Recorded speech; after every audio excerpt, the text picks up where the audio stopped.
adalah tempat yang sangat dikagumi kebanggaan orang Yahudi.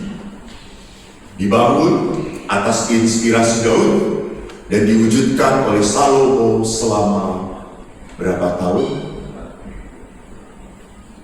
Ibu guru agama mana?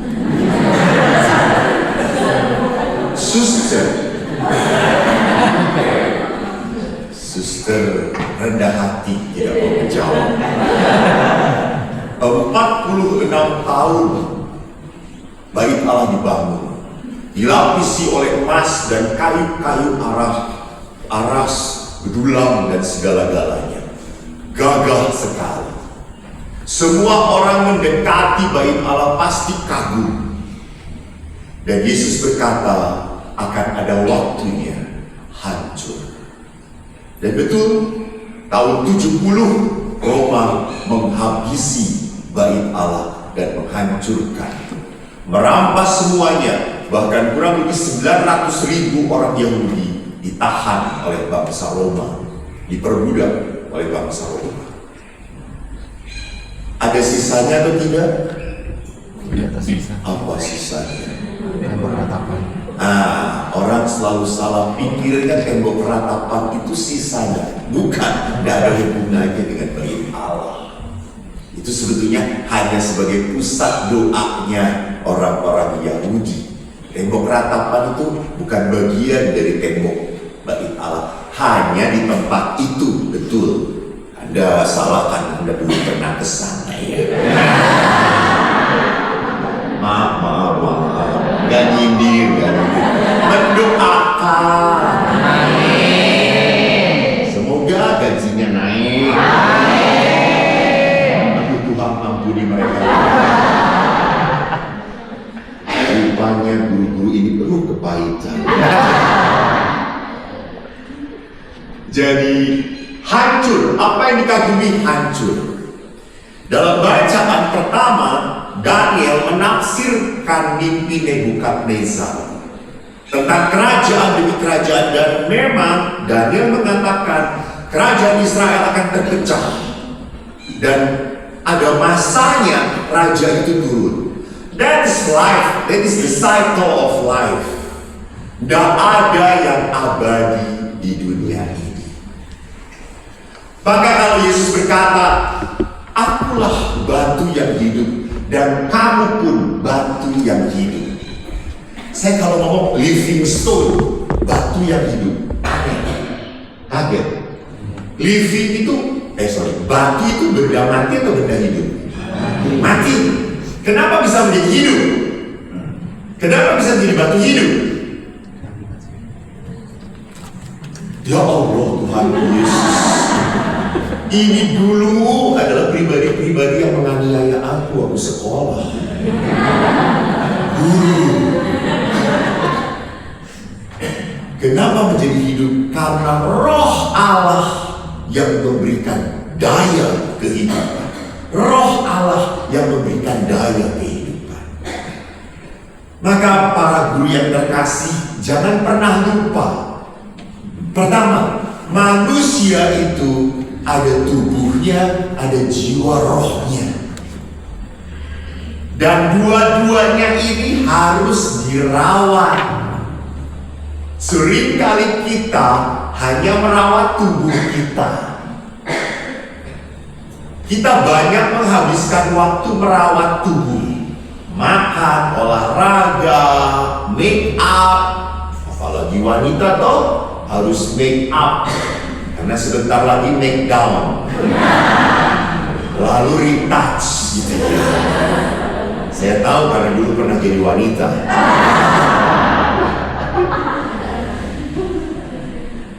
Kita banyak merawat tubuh kita, tetapi ada salah satu bagian hidup rohani yang seringkali kita lupakan.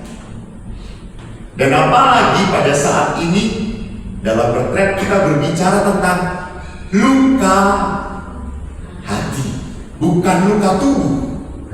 Saya punya luka tubuh. Waktu kecil saya ngingu memelihara kelinci. Bapak ngomong kue sing minggu, kue sing goleki sukete. You know suket?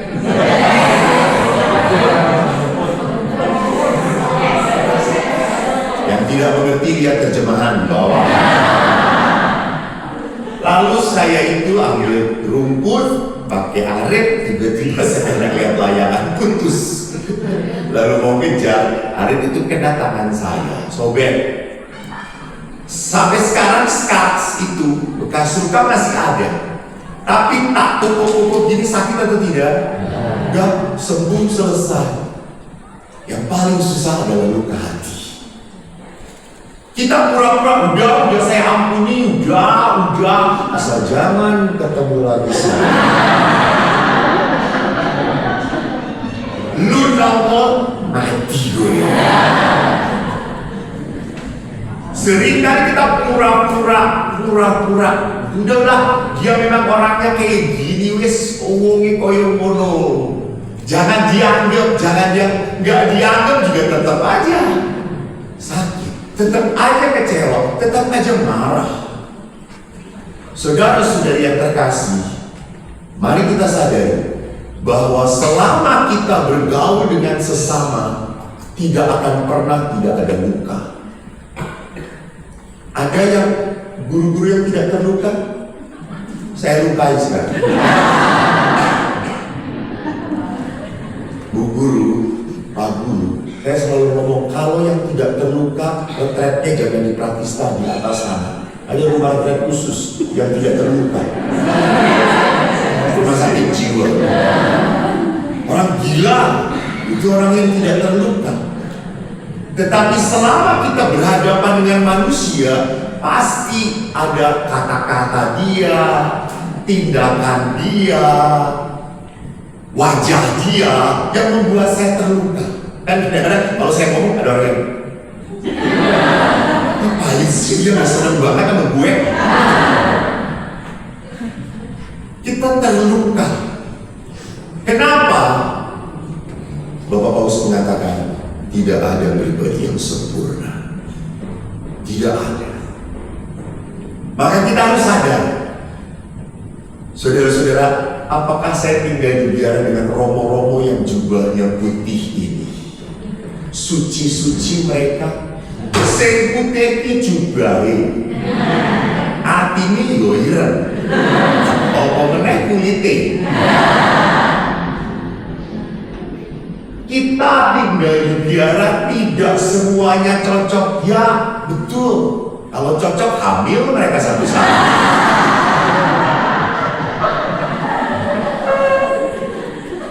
Tapi masalahnya bukan cocok klop mbahmu.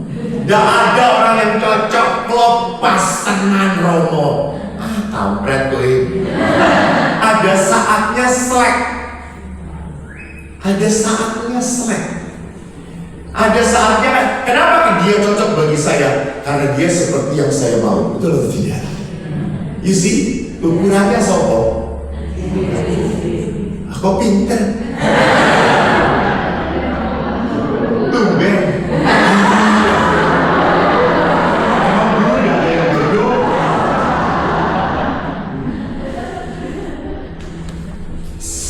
Kita, kenapa dia disebut cocok? Karena sesuai dengan harapan saya, karena sesuai dengan kemauan saya, cocok. Tetapi ingat, dia bukan kamu. Dia pribadi yang antik, unik, aneh. Maka kadang-kadang pun berlaku tidak sesuai dengan yang saya harapkan. Terjadilah konflik, terjadilah sesuatu yang loh kok ngene.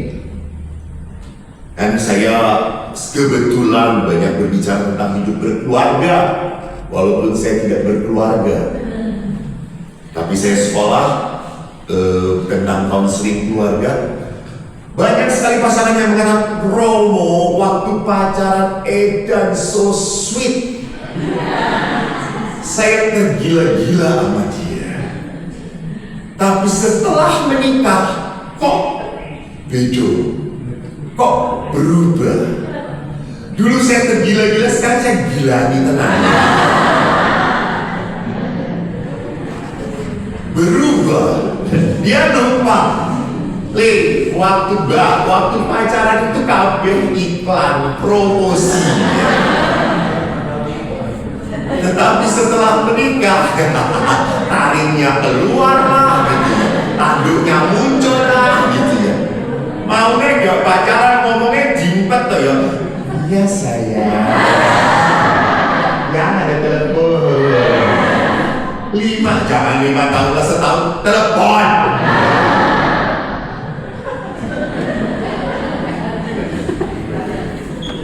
Gak pernah pacaran tuh? Pernah. Berani kentut di depan pacaran? Gak berani. Gak. Setelah menikah, praktek. Wis orang ini. Opone wis tua. Belum ada. Gados.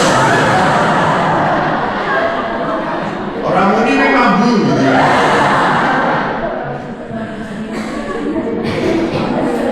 Jadi, saudara-saudara yang terkasih, di mana komunitas terjadi, maka apa yang kita harus sadari, pasti ada gesekan.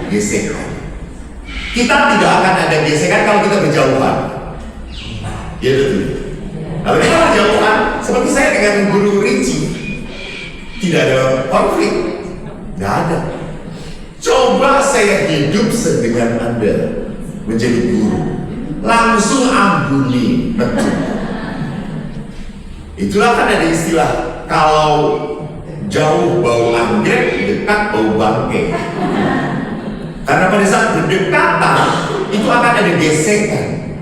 Tetapi jangan lupa bahwa dalam kedekatan pun ada kehangatan.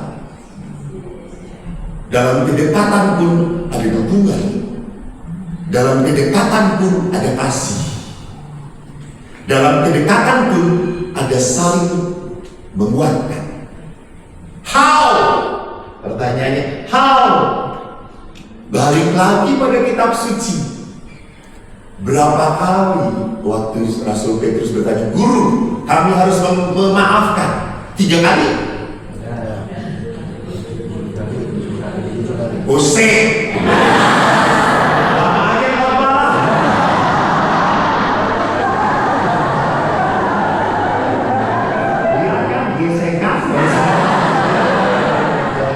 Saya tuh kalau khotbah dengan anak-anak, diam, semuanya tenang mendengarkan. Ini guru. Iya tahu Pak, Ibu, Bapak sering ngajar, sekarang belajar dulu. Baru sekarang saya khotbah emosi sudah.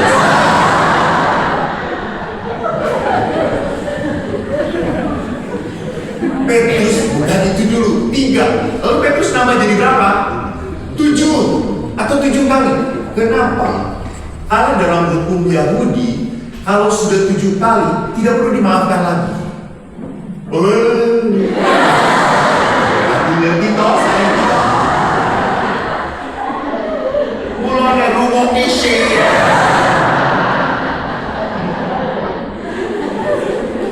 Karena batasan memaafkan bagi hukum Yahudi itu 7 kali. 7 kali. Setelah itu, you, me, and. Tetapi Yesus berkata, berapa Pak? Sekarang.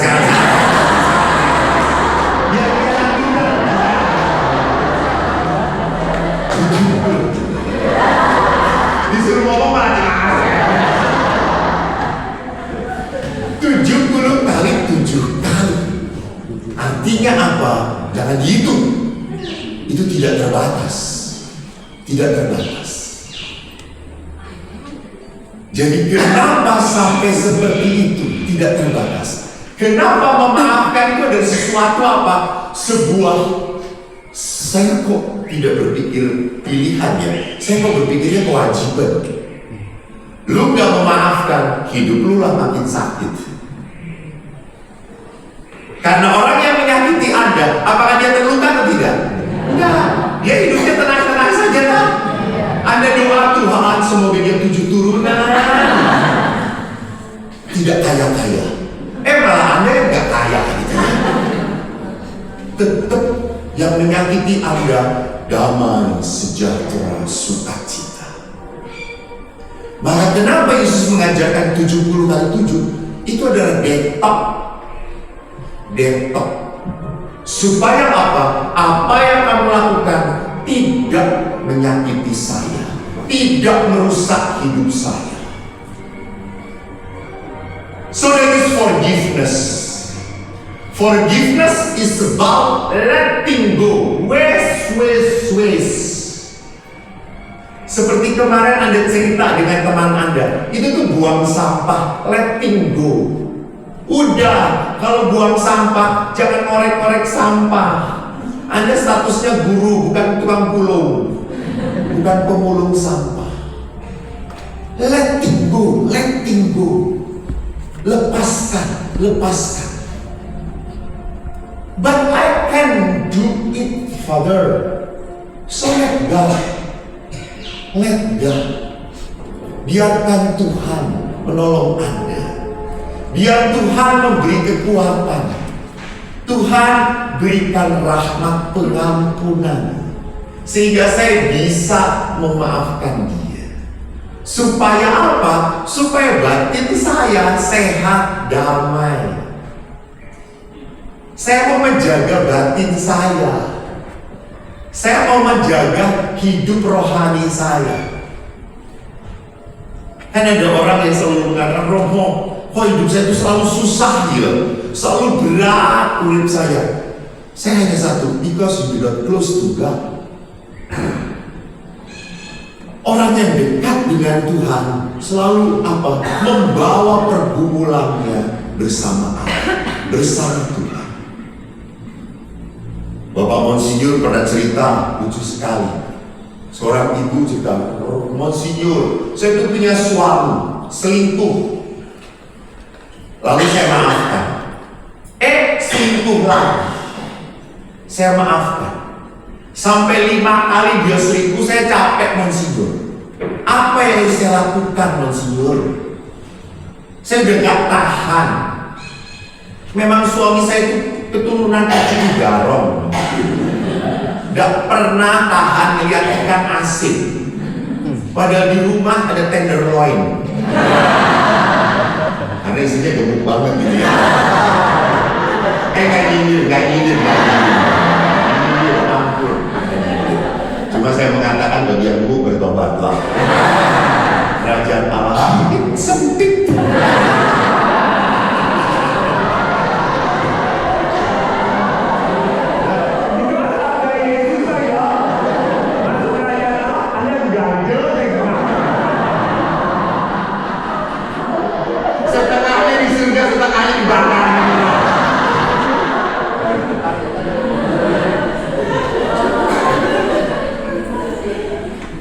Lalu Monsinyur berkata, Bu, berdoalah Tuhan, berikan aku kelembutan hati dan berikan yang terbaik untuk pasangan itu.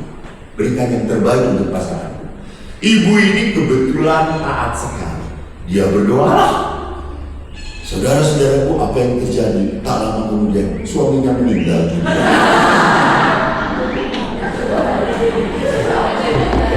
Kalau doa supaya dia mati, itu tidak bisa. Doa itu selalu yang baik. Dia kan mengatakan, berikan yang terbaik pada suami saya. Modal.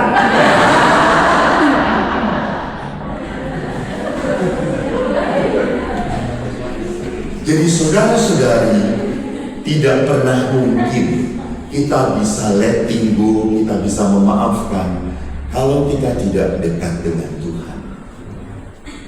Pada saat kita dekat dengan Tuhan, kita menerima Tuhan. Kalau ini memang harus terjadi dalam hidup saya, oke. Seperti Bunda Maria, terjadilah padaku seturut kehendakmu. Dan itu berat. Karena sering kali yang harus kita telan adalah kepahitan, kesakitan. Kita sering kali berkata, tidak tahan. Kenapa tidak tahan? Karena ada pikul terus. Letakkan, let it go.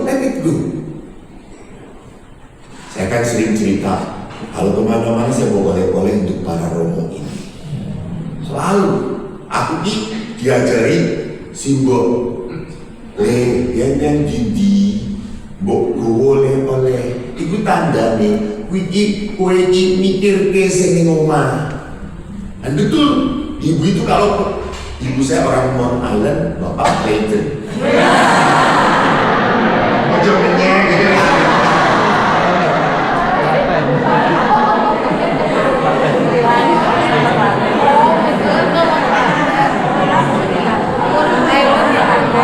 Udah jangan dibahas ya.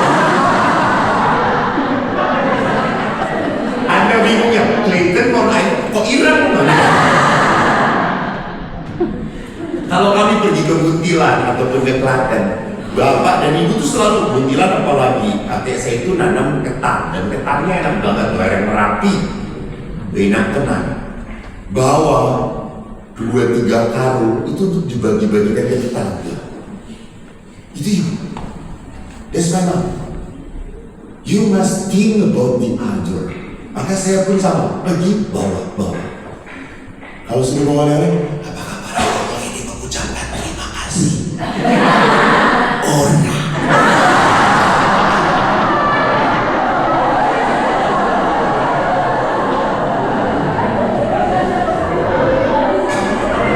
Mungkin nenteng abot-abot. Oh, mana sih kalau cumi budak kendil ya? Abot tenang.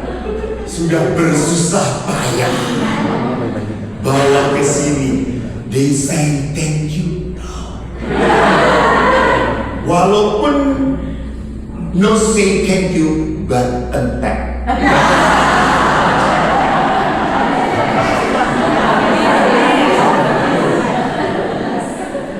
Apakah Eko kecewa? Tidak.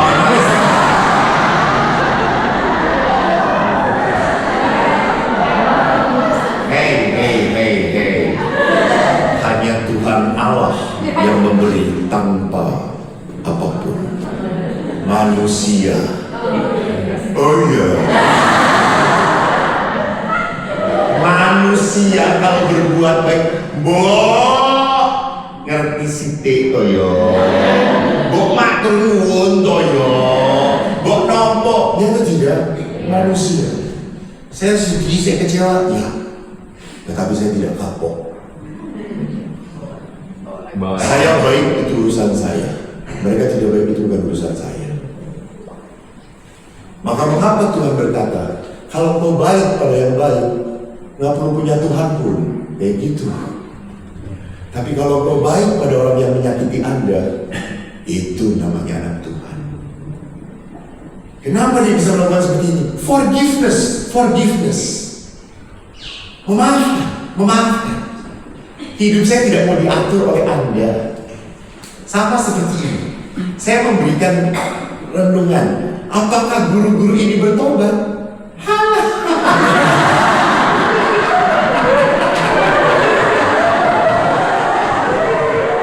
Tidak mungkin.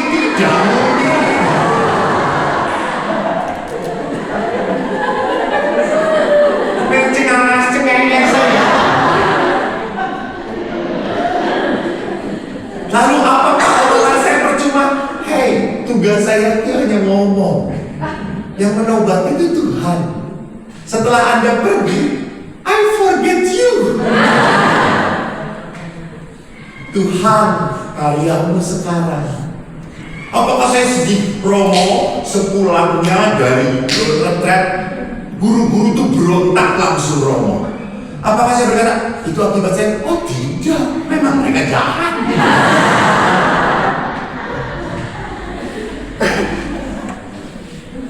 Jadi saudara, aku lihat di sini, why? Kenapa Tuhan Yesus berkata, ampuni. Tetapi forgiveness itu kan, kalau sudah kita mengampuni itu kan tidak bisa langsung lancar lagi relasinya. Karena dalam kesakitan, dalam kepahitan, itu berarti kepercayaan kita berkurang pada orang itu. Ya atau tidak? Ya.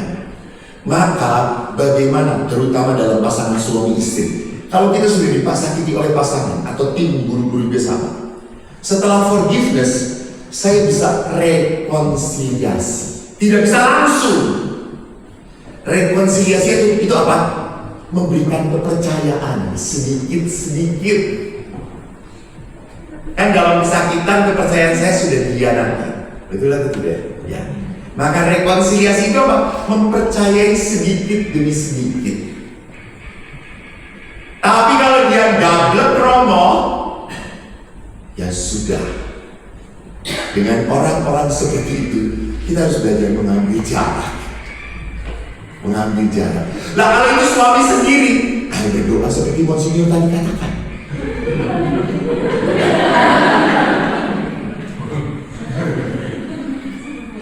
Jadi baru setelah saya bisa berekonsiliasi, memulihkan kepercayaan, baru relasi kita bisa restorasi.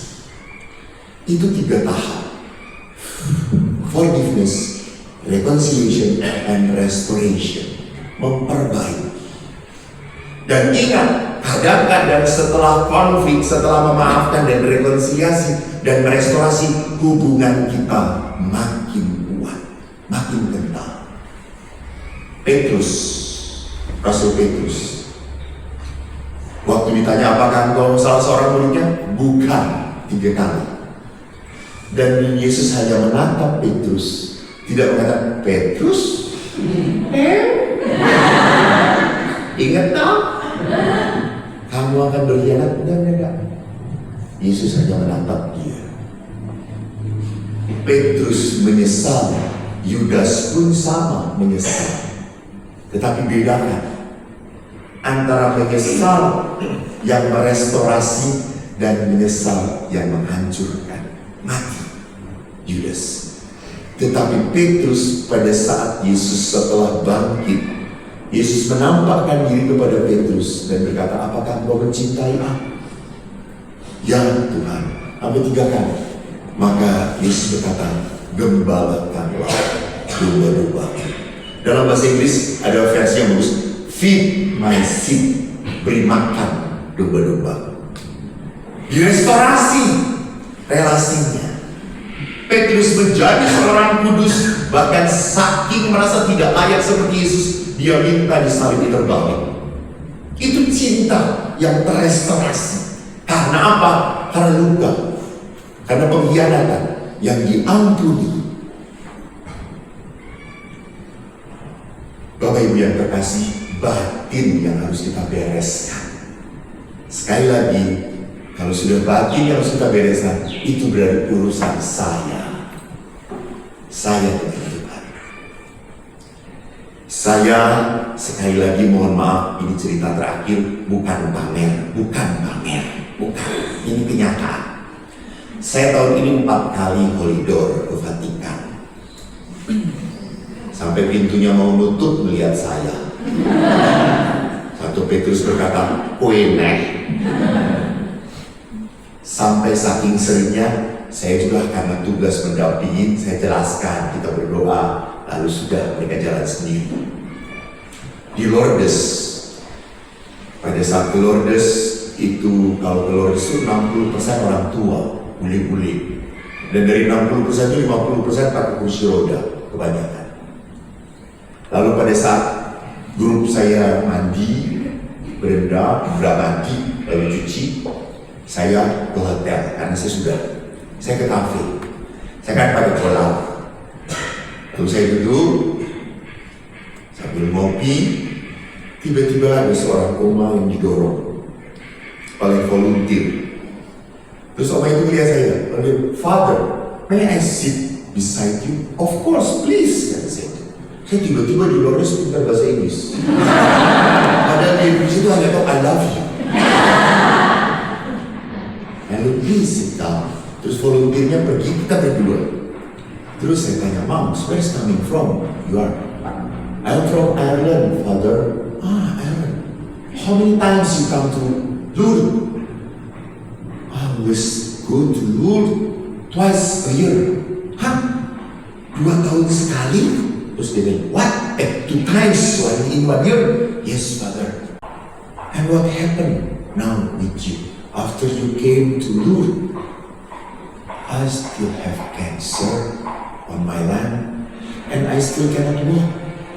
So why?